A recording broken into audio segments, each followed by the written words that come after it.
وحدانا دانا دانا وحدانا دانا وحدانا وحدانا دانا وحدانا دانا وحدانا دانا وحدانا دانا وحدانا وحدانا دانا وحدانا دانا وحدانا دانا وحدانا دانا وحدانا.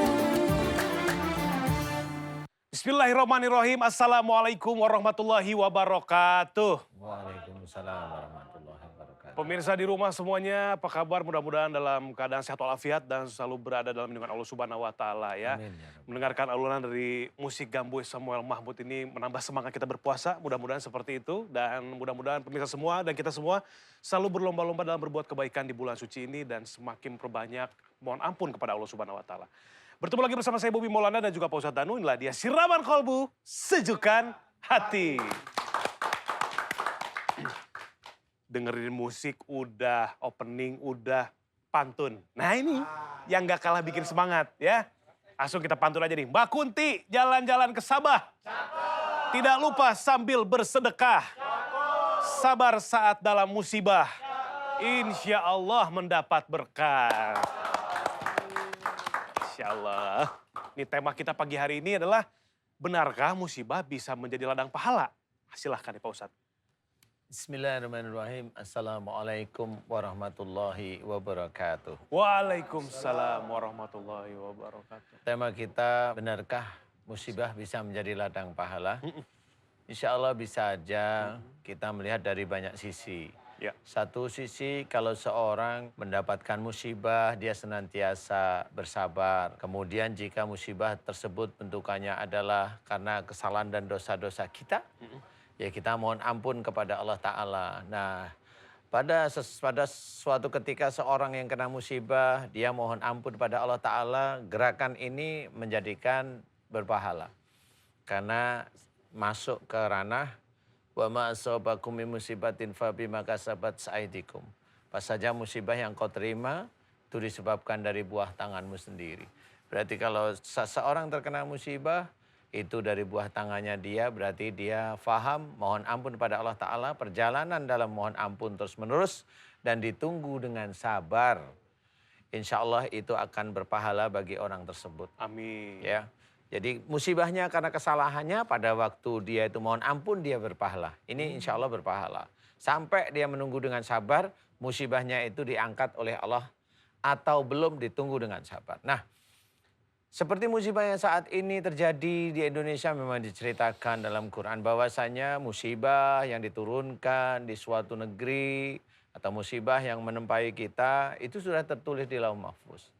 Nah, sebenarnya bagaimana tertulis bukan detik ini, tanggal ini, bukan. Tetapi memang perjalanannya itu akan tertulis. Jadi kalau perjalanan negara dalam kondisi yang seperti ini, nanti akan mendapatkannya ini.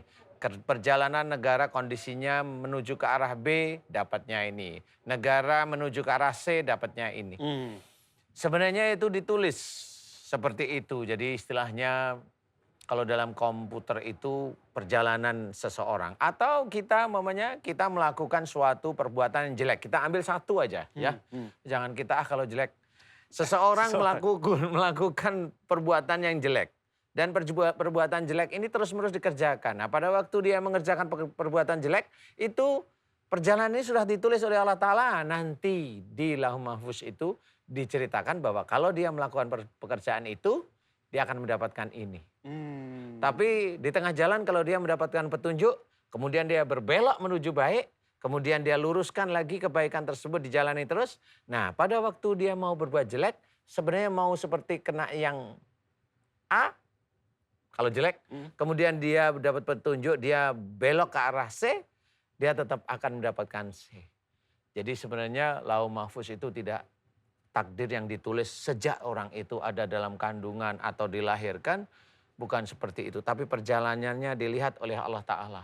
Sama seperti itu, jadi Kenapa seperti itu? Ya memang harus kita ketahui bahwa itulah perjalanan dan itu yang akan bertanggung jawab nanti. Tidak bisa seorang itu ditentukan oleh Allah Ta'ala, kamu muslim, kamu taat, kamu nggak taat, kamu kafir. Nggak seperti itu. Berarti dalam proses perjalanan menuju takdir itu kita diberikan petunjuk-petunjuk sebetulnya Pak Ustadz ya? Iya.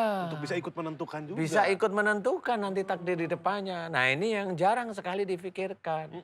Sehingga kalau momennya, loh semua ditulis, lah berarti Allah nggak adil dong. Ada yang muslim, ada yang enggak. Lah kan gitu. Benar. Bukan, mereka itu memilih sendiri sebenarnya. Baru nanti hasilnya seperti itu. Siap, Jadi ini bisa menjadi pahala kalau kita itu tahu bagaimana kita itu memohon ampun kepada Allah Ta'ala. Walaupun ini dalam bentuk negara, kita jangan merasa hebat, jangan merasa sombong. Dan kemudian itu berpahala bagi orang-orang yang mau menolong saudaranya yang lain itu yang lagi kesusahan. Ya. Kalau saat ini membagi-bagikan masker, membagi-bagikan hand sanitizer, pangan, ya, apa saja, makan makan dan sebagainya, itu akan berpahala. Kalau orang itu sudah menentukan jangan begini, jangan begini, tapi dia tidak mengerjakan, dia akan mendapatkan pahala tidak enak nanti. Iya. Mudah-mudahan ini manfaat. Amin, amin ya Allah. Ya Rabb. Allahu a'lam. Allahu a'lam. Pak Ustadz terima kasih banyak tausiahnya. Allah itu betul-betul maha baik dan maha segala-galanya Pak Ustadz ya. Sudah orang bikin kesalahan kemudian dia terkena musibah dari kesalahannya sendiri. Kemudian ketika dia memohon ampun dia mendapatkan pahala lagi. Jadi nggak ada ruginya sebetulnya ketika kita bertobat dan memohon ampun kepada Allah Subhanahu wa taala. Selain musibah yang ada dalam diri kita Allah hilangkan, kemudian